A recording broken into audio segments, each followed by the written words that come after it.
உங்கள் உடம்புக்கு ஜீவனை தர்றது எது தெரியுமா? நல்ல மனசு. நல்ல மனசுனா என்ன இருக்கு அப்படின்றத நினச்சி சந்தோஷப்படுற மனசுக்கு பேர் தான் நல்ல மனசு.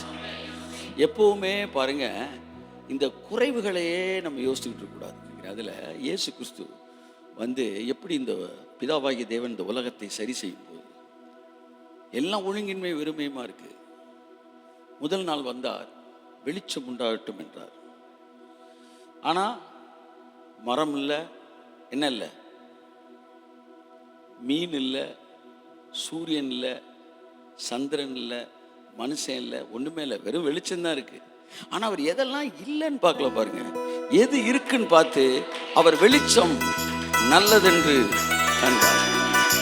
என்னெல்லாம் இருக்கு அதை பார்த்து அதுக்கு தேங்க் பண்ணு, மற்றதெல்லாம் அடுத்தடுத்த நாள் தானாக நடக்கும். அவர் முறுமுறுக்குன்னா எவ்வளோ முறுமுறுத்திருக்கலாம், ஆனால் முதல் நாள் வெளிச்சத்தை மட்டும் படைச்சிட்டு அது நல்லது என்று கண்டார்.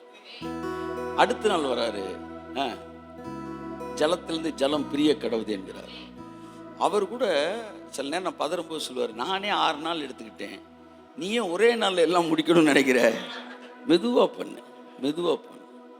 சீக்கிரம் செத்து போயிட போகிறீங்களா? இல்லை, நல்ல நீண்ட நாள் வாழ்வீங்களே, மெதுவாக பண்ணுங்க. ஏன் கவலைப்படுறீங்க?